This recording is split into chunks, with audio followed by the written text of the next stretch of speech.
Halo Fitness Mania, selamat datang di Dunia Aderai. Kali ini saya akan membahas tentang dua hal. Satu adalah kebosanan dalam hal latihan. Yang kedua adalah yang biasanya kadang-kadang mempengaruhi kita, akhirnya tidak sengaja akhirnya jadi terjadi cedera. Ya, oke, baik teman-teman, kita langsung aja ya.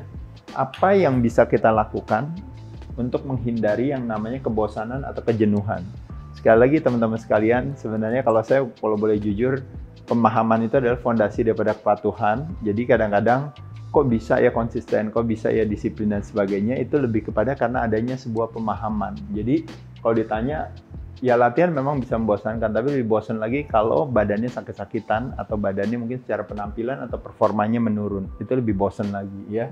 Jadi latihan adalah sebuah konsekuensi yang memang harus kita jalani gitu. Tapi dengan sebuah pemahaman akhirnya kita bisa menjalankannya dengan senang hati. Tapi kita langsung membuat satu strategi ya. Ceritanya bosan itu saya anggap kepada teman-teman ya, untuk menguatkan hati teman-teman.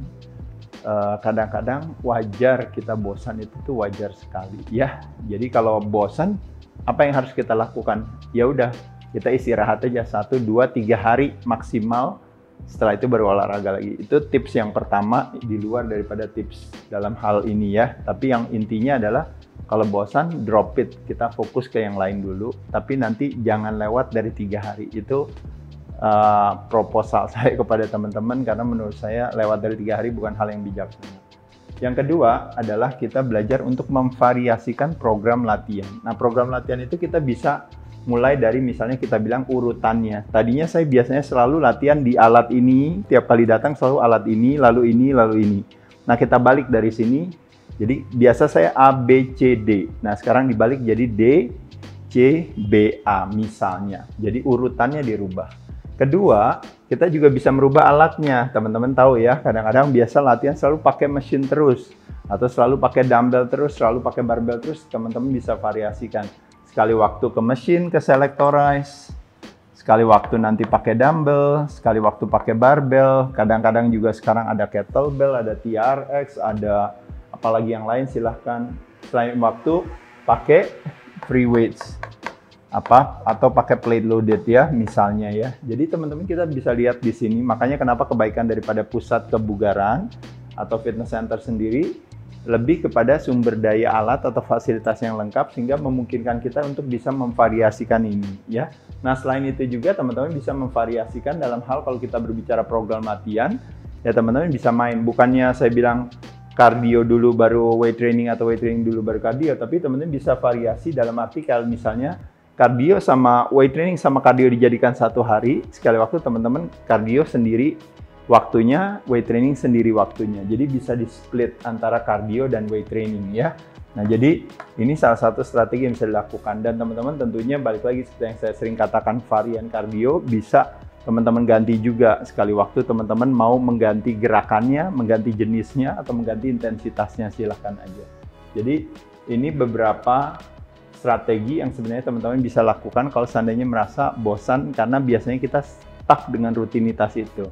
Nah, salah satu daripada strategi kita untuk bisa maju dan tumbuh dan berkembang, biasanya ada istilah yang mengatakan kita mesti menghindari yang namanya avoid adaptation. Jadi begitu badan beradaptasi, kita kasih adaptasi baru lagi. Jadi adaptasi baru itu tadi adalah dengan cara either kita tingkatkan intensitasnya, atau sekali waktu kita scroll, sekali waktu kita latihan bebannya kadang-kadang berat ya, dan juga misalnya repetisinya rendah. Teman-teman sekali waktu boleh nggak kalau seandainya bebannya saya turunin, tapi repetisinya saya tinggiin sekali-sekali. Kenapa tidak? Ya, kita bisa varian ke set, bisa varian ke reps, kita bisa varian juga ke weights juga ke beban ya. Jadi teman-teman di sini teman-teman bisa mengeksplor sesuai dengan kreativitas teman-teman masing-masing. Yang kedua yaitu adalah, nah ini jam latihan. Teman-teman kan selalu latihan pasti selalu di jam yang sama. Teman-teman sekali waktu biasa di pagi boleh lari ke sore, biasa sore boleh lari pagi. Pagi memang kebaikannya itu biasanya adalah untuk fat burning. Kadang-kadang dilakukan biasanya di dalam jendela tidak makan kita, lalu fokusnya memang buat bakar lemak. Nah, ini bagus sekali. Nah, sore hari sebenarnya lebih kepada fokus kepada yang namanya performa, karena dilakukan biasanya di jam jendela makan kita. Nah, makanya kenapa biasanya tenaganya pasti lebih gede, lebih banyak Jadi berdasarkan kalau namanya circadian rhythm, itu latihan di sore hari itu biasanya tenaga kita lebih tinggi. Latihan di pagi hari biasanya tenaga kita biasanya lebih rendah. Tapi sebagai strategi buat bakar lemak, biasanya dilakukan ini. Tapi apakah sore jadi nggak bakar lemak? Jawabannya nggak juga. Cuma teman-teman boleh memvariasikan aja. Ya biasa pagi ke sore. Yang biasa sore mungkin boleh ke pagi. Silahkan aja. Lalu yang ketiga yaitu adalah variasi tempat latihan. Ini lebih kepada kayak suasana aja.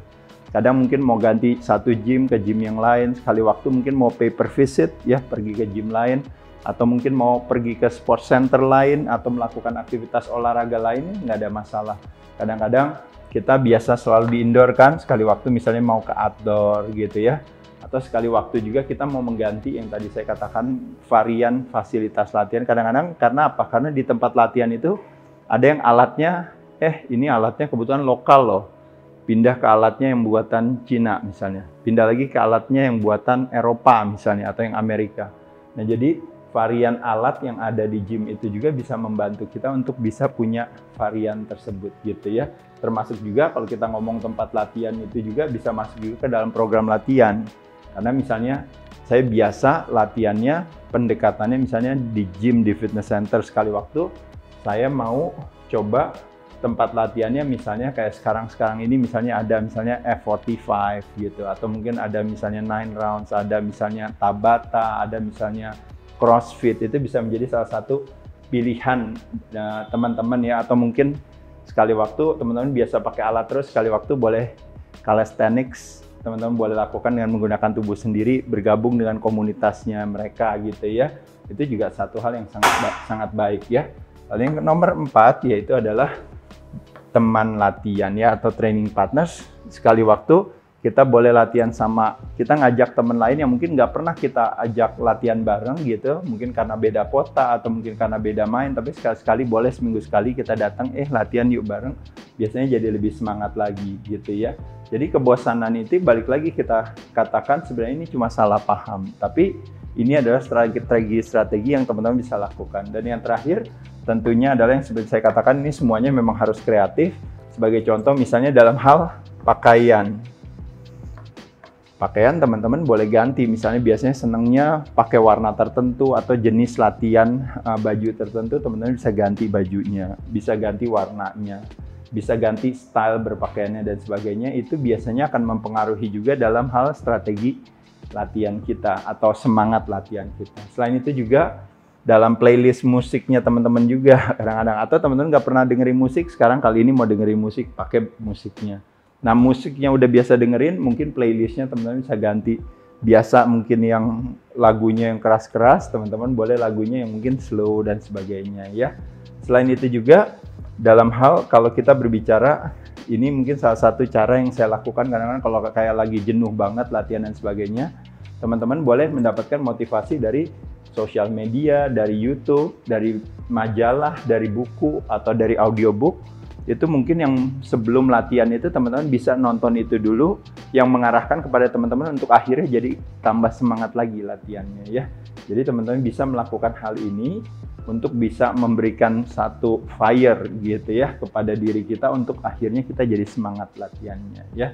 Jadi demikian kira-kira strategi kalau teman-teman merasa bosan gitu ya. Karena kalau teman-teman nggak lakuin ini, teman-teman akhirnya udah bosan, capek, tapi tetap terus melakukan, makanya kenapa akhirnya cedera kadang-kadang bisa terjadi. Terjadinya gara-gara apa tuh kalau cederanya teman-teman?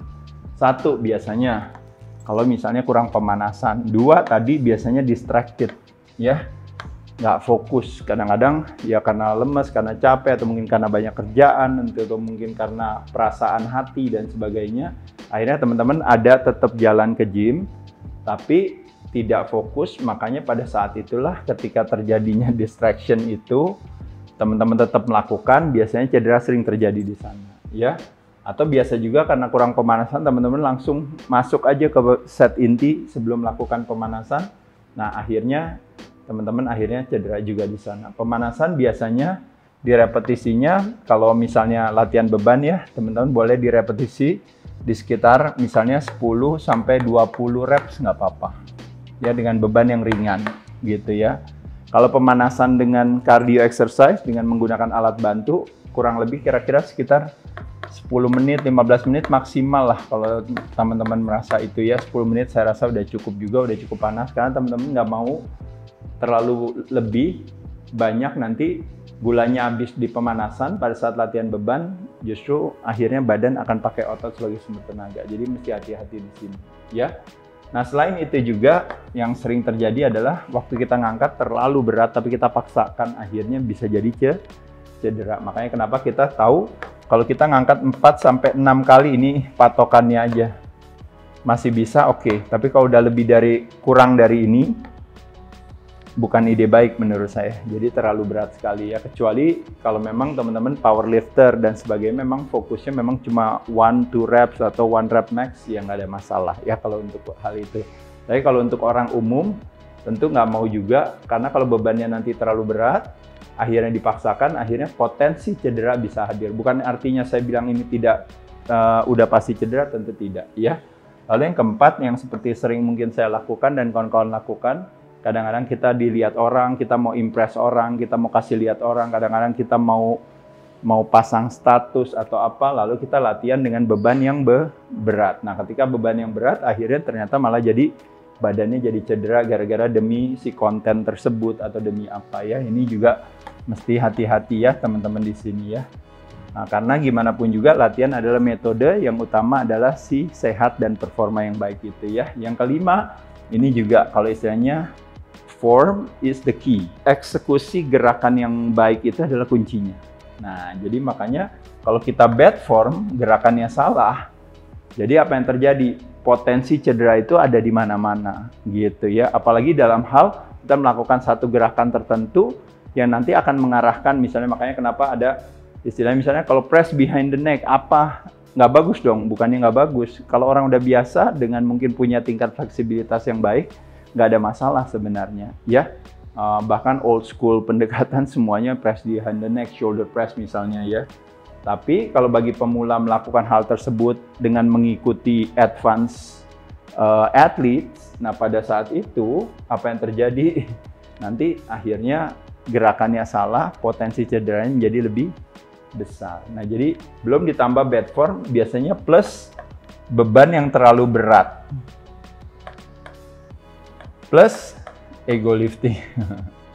Lengkap udah semuanya ya. Jadi pasti kena kita di sana ya. Dan yang terakhir, biasanya kadang-kadang kita juga kadang-kadang lupa diri, sehingga akhirnya latihan terus kecapean, overtraining, atau yang dikenal dengan namanya under recovering. Jadi kurang istirahat, kelebihan gerak. Kelebihan gerak, kurang istirahat, akhirnya berpotensi untuk meningkatkan cedera tersebut ya. Nah, kalau kita berbicara cedera otot ya gitu ya. Jadi saya nggak ngomongin cedera hati ya. Cedera otot. Jadi beberapa yang bisa dilakukan itu, salah satu strateginya itu yang disebut dengan namanya RICE. RICE ini yaitu adalah apa? Yaitu adalah R-nya yaitu rest, istirahat. Ya tentu otomatis kalau kita cedera pasti suruh istirahat. Cenderung banyak teman-teman waktu cedera, latihan apa yang bisa menyembuhkan cedera saya ya gitu ya. Jadi kalau cedera ya harus istirahat ya otomatis. Kedua, biasanya kalau habis cedera, karena biasanya terjadi luka itu asosiasinya elemennya dengan panas, makanya didekatkannya selalu dengan elemen yang kebalikannya atau the opposite of panas, yaitu dingin. Makanya kenapa es? Es salah satu strategi yang paling tepat kalau setiap kali kita cedera otot, pasti kenain ke es. Itu yang paling jitu, paling manjur menurut saya, itu yang udah dari pengalaman yang sering saya lakukan. Jadi begitu saya kena, waktu latihan betis, kadang-kadang saya melakukan misalnya seated calf raises. Habis itu tiba-tiba calf saya kena saking bebannya berat, kerasa langsung tiba-tiba jalan aja kayak kaki mesti diangkat gitu ya. Berat, lalu saya kompres es batu seharian. Nah, pada saat itulah biasanya akan lebih lumayan. Nah, jadi compression, ice, sama satu lagi adalah elevasi. Artinya setiap kali kalau cederanya ada di mana, kalau kita tidur, kalau bisa cederanya itu harus lebih tinggi daripada si jantung kita. Nah, tujuannya dengan elevasi itu supaya biar tidak terjadi pegumpalan gitu. Atau istilahnya kadang-kadang kalau seandainya kita kenanya di lutut, waktu kita tidur lututnya kita taruh di bawah, maka otomatis darahnya alirannya ke sana. Jadi potensi untuk terjadi penyembuhannya jadi lebih lama gitu ya. Tapi kalau lututnya dinaikin ke atas, otomatis biasanya jadi lebih cepat, apalagi ditambah dengan dikompres sama es batu gitu ya. Ini compression tuh ditekan ya gitu, pakai compression juga bisa juga buat kalau seandainya melakukan aktivitas pada saat masih cedera. Selain itu juga teman-teman juga bisa melakukan yang namanya cold therapy atau hot therapy. Cold therapy untuk recovery, hot therapy dipanaskan untuk sebelum melakukan aktivitas latihan yang selanjutnya. Misalnya masih agak sedikit cedera, tapi sudah memulai melakukan aktivitas latihan, jadi dipanaskan ya. Jadi ini demikian teman-teman sekalian strategi kalau seandainya kita mengalami cedera seperti ini, tapi kalau lebih dari ini masih tidak bisa disembuhkan, berarti teman-teman harus pergi ke dokter ya, karena itulah gunanya dunia medis, pengobatan, di mana ketika kita sakit kita ke sana ya. Jangan sehat malah mau ke sana, jadi akhirnya nanti penyalahgunaan obat ya. Jadi teman-teman sekalian demikian, saya rasa bosan ada sesuatu yang wajar ya, tapi kembali lagi kalau kita punya sebuah pemahaman di balik itu, maka pada saat itu saya rasa kita bisa punya berbagai strategi untuk mengatasi kejenuhan tersebut. Semoga bermanfaat, silahkan di-share, dan kalau ada komen dan sebagainya, saya sekarang udah mulai rajin untuk membahasnya. Kemarin ada teknis dikit, saya tidak bisa menjawab, mereply teman-teman, tapi kali ini saya ada waktu dan juga udah dibereskan, saya bisa mereply satu-satu kalau seandainya ada pertanyaan-pertanyaan di kolom komen ya, dengan senang hati. Tapi nanti kadang-kadang banyak masukan-masukan teman-teman juga yang bagus ya, yang mungkin menjadi ide bagi saya juga untuk saya jadikan sebagai materi konten kita. Saya ucapkan terima kasih teman-teman, semoga bermanfaat. Cheers.